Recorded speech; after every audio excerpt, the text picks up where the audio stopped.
ये आ गया जी king demand curve का इंट्रोडक्शन। पॉल स्विजी ने 1939 में लिखा और किंग होता है बीच में। किंग क्यों होता है? ये असल में दो तरह की डिमांड्स वो कंबाइन करके उनको एट अ टाइम लेके चल रहा होता है। एक होती है जी प्रोड्यूसर पॉइंट ऑफ व्यू से डिमांड, एक होती है कंज्यूमर पॉइंट ऑफ व्यू से डिमांड। एक को वो इंडिविजुअल डिमांड का नाम देता है और दूसरी को वो प्रोपोर्शनल डिमांड का नाम देता है। अब डिमांड दो साइड से हो रही होती है, प्रोड्यूसर साइड से भी और कंज्यूमर साइड से भी। तो उन दोनों की डिमांड कर्व की स्लोप डिफरेंट होती है। डिमांड कर्व है तो नेगेटिव स्लोप ही, लेकिन एक की जरा स्टीपर होगी, एक की जरा फ्लैटर होगी। उन दोनों को जब आप मर्ज करेंगे तो बीच में एक किंग आ जाएगा। किंग डिमांड कर्व की हेडिंग देना है, it is the combination of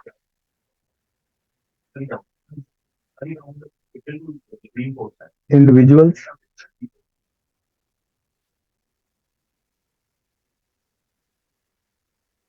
या कंज्यूमर भी कहते हैं इसे, डिमांड कर्व एंड प्रोपोर्शनल, जिसे सेलर डिमांड कर्व भी कहते हैं।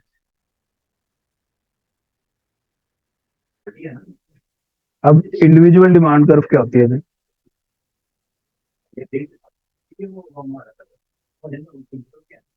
सर आपने बताया था ये कंज्यूमर की तरफ से होती है। जी, तो ये it is the overall demand from consumers point of view.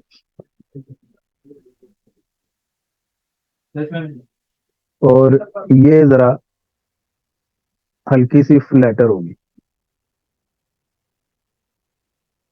Output जिसे क्यू कहते हैं और इस तरफ प्राइस। प्राइस और आउटपुट का नेगेटिव रिलेशन होता है ना। जी सर। जल्दी से लिख लें फिर मिटा दूंगा, बता दें मुझे नोट करने के बाद। उसके बाद हेडिंग दें जी प्रोपोर्शनल डिमांड कर। प्रोपोर्शनल डिमांड कर, ये प्रोड्यूसर पॉइंट ऑफ व्यू से है। It is overall demand from producers point of view. और ये डिमांड कर्व हल्की सी स्टीपर होगी।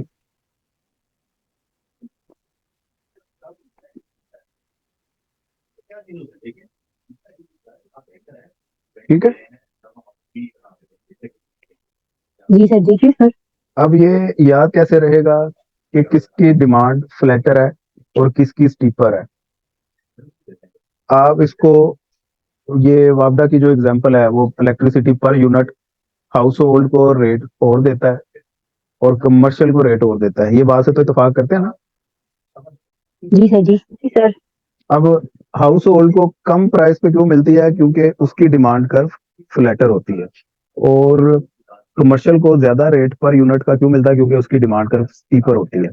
तो ये प्राइस लेस सेंसिटिव हो,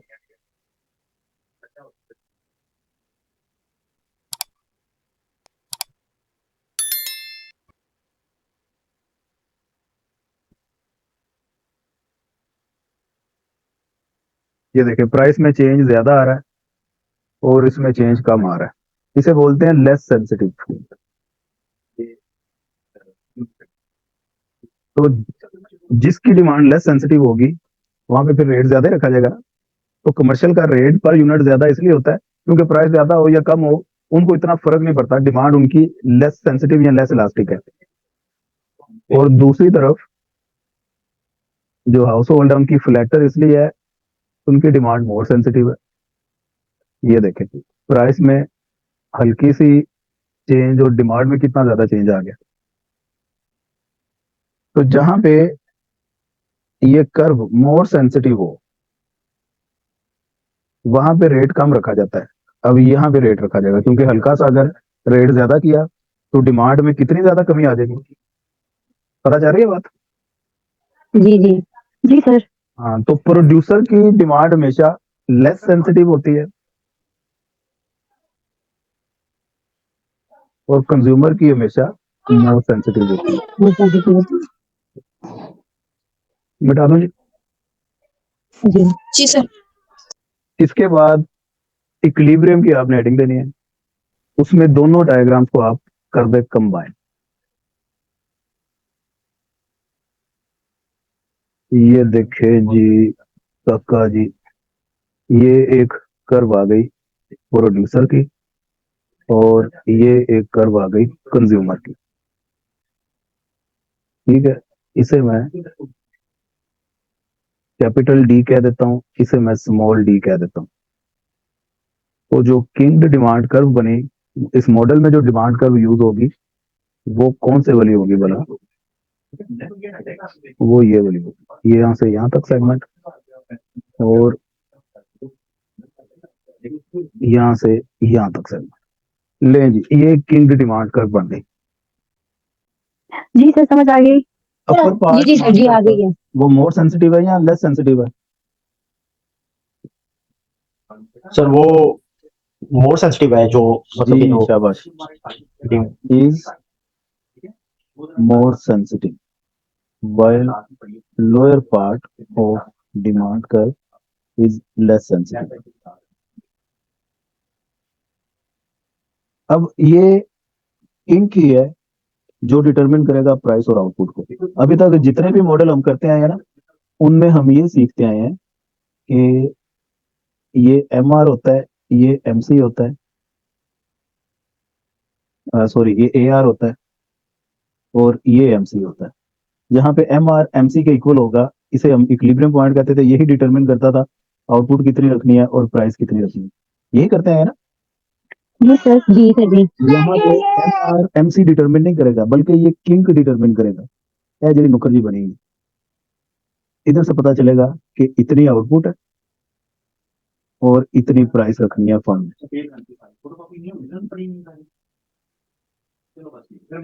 तो इसके ऊपर आप हेडिंग ये भी दे सकते हैं, इक्विलिब्रियम की जगह price and output determination of kink model. Okay जी सर। जी सर जी। बल्कि प्राइस एंड आउटपुट डिटर्मिनेशन इसके बाद जो डायग्राम बनेगी उसे हेडिंग दें, इसे अभी ना दें, क्योंकि उसके लिए फिर एमसी कर्व भी देखा जाता है, उसमें एमसी बना देंगे। भी इसको सिर्फ यही आप नाम दे दें कि equilibrium of proportional and individual demand curve, इसको ये हेडिंग दें। हाँ, इसके बाद आप हेडिंग दे दें प्राइस एंड आउटपुट डिटर्मिनेशन।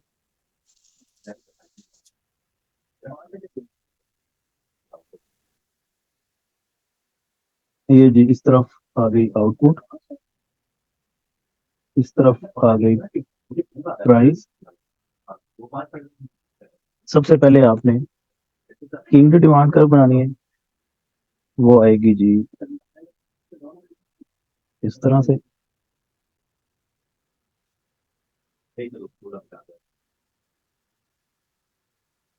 ये आपकी डिमांड कर्व को पता है ना, ए आर भी कहते हैं। जी सर। ए आर जी रहमान सर। भी है एक, कौन है भला पता नहीं? सर म्यूजिशियन है। ठीक है, अब यहाँ से आप ये खींच लें, ये प्राइस एंड आउटपुट।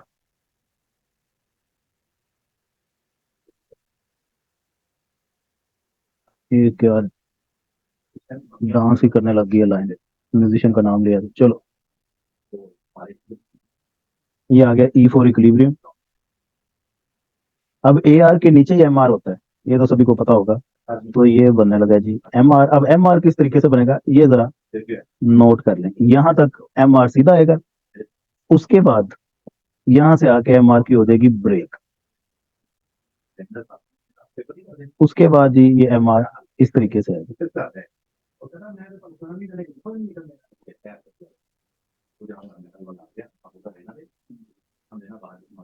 ये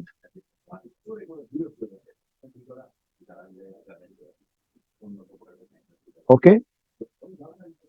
जी सर। जी सर जी। सर ये जो एआर है इसे हम डिमांड बोलते हैं ना? ए आर को डिमांड बोलते हैं और प्राइस लाइन भी बोलते हैं। जी सर। अब ये जो सेगमेंट है ना जिसमें एम आर, ये बिल्कुल स्ट्रेट हो गया। इस सेगमेंट में से कहीं से भी आप एमसी गुजार दें, यहाँ से गुजार दें, यहाँ नीचे से गुजार दें, दरमियान में से करके गुजार देते हैं। लो जी, ये तो एमसी एम आर के इक्वल भी इसी पॉइंट पे हो रहा है। इस रूल को भी अगर देखें तो इधर से ड्रैग करके नीचे ले आए तो यहाँ पे आउटपुट आ जाती है, इसी को ऊपर ले जाए, यहाँ पे प्राइस आ जाती है। तो ये हो गई प्राइस एंड आउटपुट डिटर्मिनेशन की कहानी। स्ट्रेट मतलब कि उधर से काट के फिर स्ट्रेट फिर इस तरीके से क्यों है? नॉर्मली जो आपने लास्ट में करवाया था ये एम आर, हमने पीछे जितने भी केसेस किए हैं, ये होता है ए आर, ये होता है। वो एम आर स्ट्रेट इसलिए होता है क्योंकि ए आर भी स्ट्रेट होता है। अब ए आर में यहाँ पे किंक है, जिसकी वजह से एम आर की भी शेप डिस्टर्ब होगी। वो पहले इस तरीके से आएगा, फिर स्ट्रेट होके नीचे वाला जो सेगमेंट है वो इस ए आर के पैरेलल बनेगा। जी सर। अब इसके बाद आप हेडिंग दे दें स्टेबल इक्विलिब्रियम। सर जी आपसे एक क्वेश्चन ये पूछना है कि नोट्स में ना स्टेबल इक्विलिब्रियम सिचुएशन के ऊपर जो आपने डायग्राम ड्रा किया है, ये पॉइंट के ऊपर ना एक डॉटेड लाइन, डॉटेड फॉर्म में वो है एक डायग्राम, लाइन है, वो भी टेढ़ी मेढ़ी सी है जो किंग वाली, उसके एक साइड पे अपर पार्ट में कैपिटल डी है और लोअर पार्ट में स्मॉल डी है, तो हम ड्रा ना करें फिर। नहीं, ड्रा ना करें, वो तो वैसे ही समझाने के लिए बताया मैंने। इसको सीधा ले जाएं तो ये आपकी इंडिविजुअल डिमांड है, इसको सीधा ले जाएं तो ये आपकी प्रोपोर्शनल ये आपकी डिमांड है। ना ठीक है। करें, ये नहीं करें। चलिए आप स्टेबल हाँ, कराएं। स्टेबल इक्विलिब्रियम की हेडिंग देके ये ही डायग्राम सेम आपने रिपीट करनी है। सिर्फ आपने MC एक ये बना देना है इसके नीचे, इसे MC1 कह दें, इसे 2 कह दें। एक इसके ऊपर बना देना है, इसे MC3 कह दें। ये डायग्राम बनाने का मकसद सिर्फ ये है कि आप ये बताएंगे कि ये सेगमेंट जिसमें MR बिल्कुल सीधा हो गया है, ये बिल्कुल बेहिस सेगमेंट है। इस सेगमेंट में मार्जिनल कॉस्ट एक कंपनी की या फर्म की ऊपर नीचे हो भी जाए तो प्राइस एंड आउटपुट पे कोई फर्क नहीं पड़ेगा। इसीलिए इसका नाम स्टेबल इक्विलिब्रियम है। जी सर। जी सर जी। हाँ, तो आज सीखा ना कि एक खास सेगमेंट है जिसमें प्राइस और आउटपुट चेंज नहीं होती अगर फर्म की कॉस्ट इंक्रीज या डिक्रीज हो भी जाए। लेकिन ये हमेशा ऐसा नहीं होता। ओवरऑल अगर मार्केट की कॉस्ट वही इंक्रीज हो जाए तो फर्म की प्राइसेस चेंज हो सकती हैं, या ओवरऑल मार्केट में डिमांड ही इंक्रीज हो जाए तब भी प्राइसेस चेंज हो सकती हैं। तो ये दो केसेस हम डिस्कस करेंगे। पहला case, overall increase in the cost, तो इसका इक्विलिब्रियम पे क्या इम्पैक्ट आएगा। जल्दी सेटिंग दे देंगे। अच्छा जी, अब इंक्रीज कॉस्ट किन वजूहत पे हो सकती है? नोट्स में आपको ये रीजन भी मिल जाएंगी, बुक्स में भी मिल जाएंगी, ये लिखी होंगी रीजन। बुक को लाजमी स्टडी एक बार किया करें आप। गवर्नमेंट अगर टैक्स लगा देती है किसी प्रोडक्ट पे तो फर्म की कॉस्ट ऑफ प्रोडक्शन इंक्रीज कर देती है, जिसकी वजह से उसकी फिर मजबूरी बन जाती है प्राइसेस को इंक्रीज करना। दूसरी बात, ओवरऑल आपने जो रॉ मटेरियल खरीदना है वही महंगा हो जाए तो कॉस्ट ऑफ प्रोडक्शन फर्म की इंक्रीज हो जाती है, जिसकी वजह से फर्म की मजबूरी बन जाता है प्राइसेस इंक्रीज करना। अब इसका इफेक्ट क्या आएगा? जब भी कॉस्ट ओवरऑल मार्केट की इंक्रीज होगी तो इससे जो किंक बनता है वो ऊपर की तरफ शिफ्ट हो जाएगा। ऊपर की तरफ शिफ्ट होगा, इस वजह से प्राइसेस में इजाफा होगा, डिमांड में कमी आएगी। लॉ ऑफ डिमांड तो समझते हैं ना, जिस वक्त प्राइसेस में इजाफा हो तो डिमांड कम हो जाती है। जी सर। तो यहाँ जी पे सर भी जी। ये ग्राफिकली हम दिखाएंगे कि प्राइस में इजाफा हुआ और उसकी वजह से डिमांड में कमी आ गई। तो जो स्टेबल इक्विलिब्रियम कल हमने बनाया था वहां तक तो डायग्राम सेम बनेगी। मेरे साथ साथ बनाते जाएंगे तो काम आपके लिए हो जाएगा आसान, अदरवाइज आपको होगी दिक्कत। जल्दी से दो एक्सिस बना लें।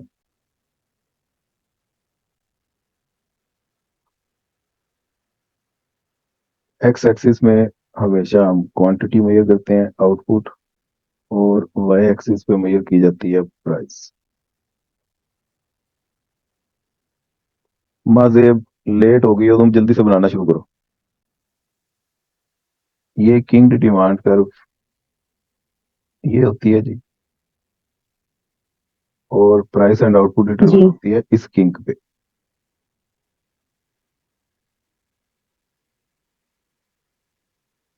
ये आ गई आउटपुट और ये आ गई प्राइस। इसे P1 कह देते हैं, इसे Q1 कह देते हैं, और ये इक्विलिब्रियम में E1 आ गया। अब ये जो किंग डिमांड कर्व है, जिसमें किंग बना हुआ है, इसे डिमांड कर्व या AR कहते हैं। AR के नीचे ही MR होता है ना, जी सर जी। तो ये मैं MR बनाने लगा हूँ। और MR की कहानी आपको मैंने कल बताई थी कि यहाँ तक ये स्टेबल होगा, उसके बाद यहाँ से आके सेगमेंट इसका वर्टिकल हो जाएगा, फिर ये ए आर के पैरेलल हो जाएगा। ए आर के नीचे ये आ गया जी एम आर, और ये आ गया जी एम सी। इसे ए आर वन कह दें, एम आर वन कह दें, एम सी वन कह दें। ये क्यू वन, ये पी वन, ये E one, one one one हर तरफ लाती तुसी। ये तो कल वाली जी डायग्राम सर है जी ना, हो गया अभी तक तो कोई बात नहीं। जी overall increase in cost, kink will shift upward. वो अपवर्ड कैसे शिफ्ट हुआ? ये जो ए आर वन थी, इसको थोड़ा सा आप ले जाएं,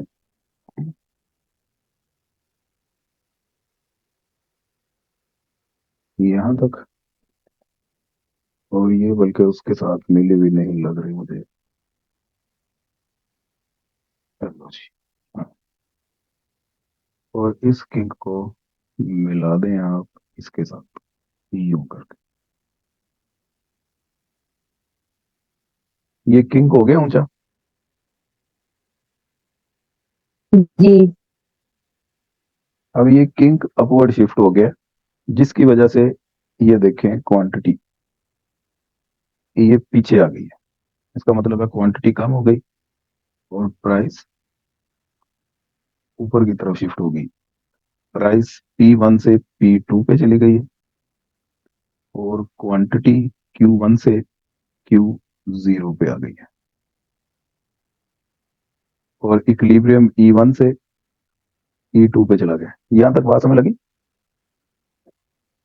जी सर जी सर ये कॉन्टेक्स्ट इसका यही होगा कि क्योंकि ये एक तो ये स्टेटमेंट आ गई ना, due to overall increase in cost kink will shift upward, तो कॉस्ट बढ़ी है, तो ये मैं अजम्पशन ले रहा हूँ कि इस तरह कहेंगे कि कॉस्ट बढ़ी है तो इसका मतलब है वो प्राइस भी बढ़ गई, इधर जिस तरीके से किंक वो शिफ्ट हुआ तो प्राइस बढ़ी है, तो वो जिस तरह लॉ ऑफ डिमांड कहता है कि अगर प्राइस बढ़ेगी तो क्वांटिटी कम हो जाएगी, यही इधर हो सकता यही है। काम हुआ है। प्राइस इन्होंने ओलिगोपली या डोपली मॉडल जो सा भी है, इन्होंने प्राइस अपनी ज्यादा की क्योंकि इनकी मजबूरी बन गया प्राइस ज्यादा करना।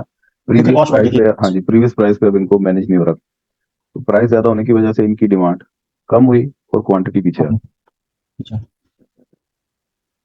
अब यहाँ पे ए आर तो आपका वही रहा। ये जो प्रोपोर्शनल स्लोप है ए आर की, वो तो सेम रही, लेकिन इंडिविजुअल्स की जो स्लोप है वो चेंज हो गई है। वो पहले ओरिजेंटल थी, अब मजीद ओरिजेंटल हो गई है। एम आर अब नया बनेगा। वो किस तरीके से बनेगा?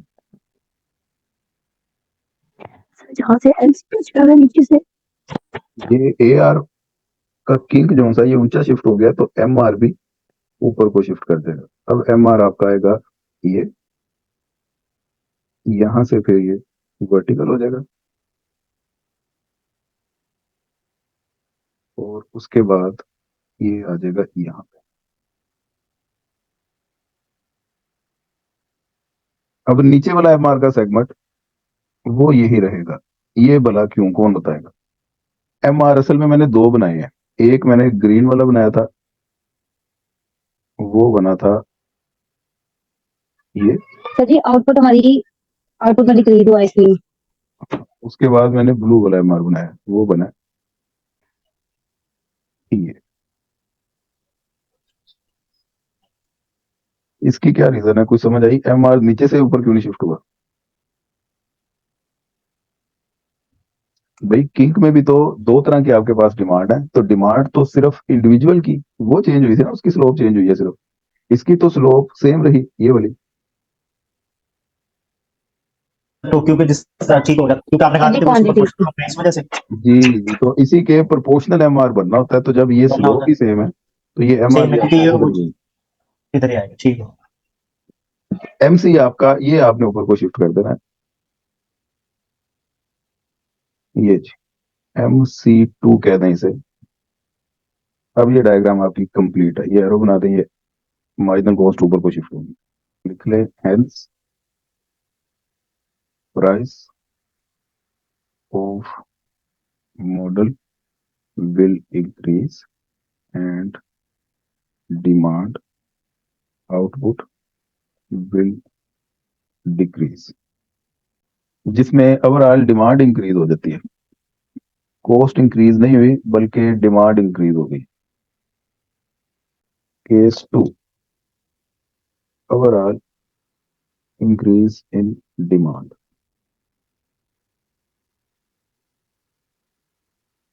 पहला केस था गवर्नमेंट ने टैक्स लगा दिया प्रोडक्ट के ऊपर, पहले 7% था, बाद में 17% कर दिया, तो प्रोड्यूसर वो बेचारे चीखे हैं और उनको फिर हल कोई नहीं मिला, उन्होंने कहा कि अपनी भी प्रोडक्ट की कीमतें ज्यादा कर दें। वो केस था। अब यहाँ पे केस चेंज है, रॉ मटेरियल की प्राइस उधर ही है। अब अफगानिस्तान से बेशुमार लोग माइग्रेट करके पाकिस्तान में आ गए हैं, जिसकी वजह से बैठे बिठाए डिमांड वो डबल हो गई है। तो जब डिमांड प्रेशर आया तो किसी भी वजह से आ सकता है, तो उसका फिर इम्पैक्ट क्या आएगा वो हमने बेसिकली देखना है। इसमें याद रखिएगा प्राइसेस सेम रहेंगी इस केस में, लेकिन आउटपुट ज्यादा हो जाएगी। अब वो देख लेते हैं।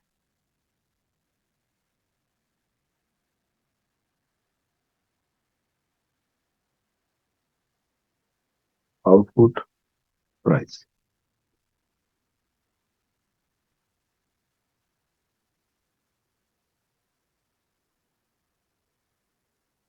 किंग कर्व,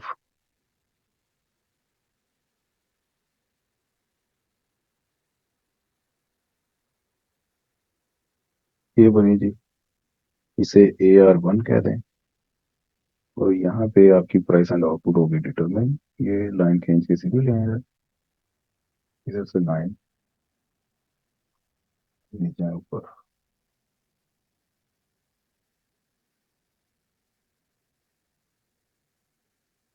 जी।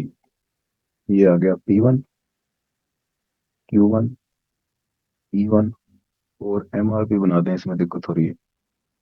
ये जी MR आ गया, यहाँ से वर्टिकल हो गया, उसके बाद यहाँ से ये AR के हो गया पैरेलल,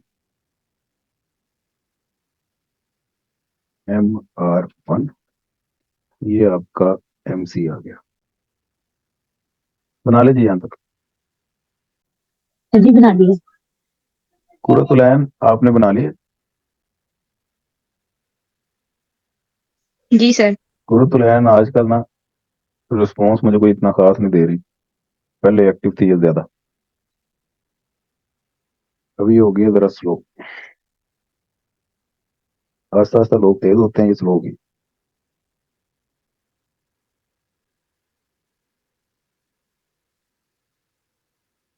ओवरऑल डिमांड इंक्रीज होने की वजह से इंक आपका राइटवर्ड शिफ्ट कर जाएगा, due to increase in overall demand kink will shift rightward.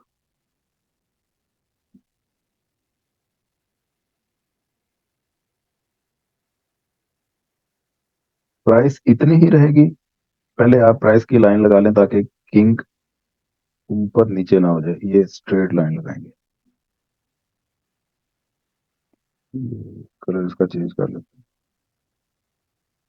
हैं जी, और ये आ गया जी आपका नया किंग।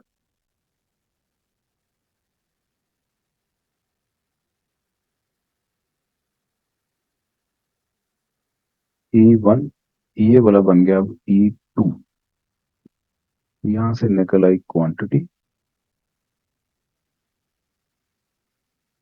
प्राइस सेम रही, क्वांटिटी Q1 से Q2 पे जा पहुंची है। तो MRP जाहिर बात है कि वो भी अब अकॉर्डिंगली ही बनेगा। MR आएगा जी यूं करके, इधर से वर्टिकल हो जाएगा और यहाँ से फिर यूं आएगा। ये हो गया MR2, ये AR2। ये डायग्राम बना लीजिए। सर बना लीजिए।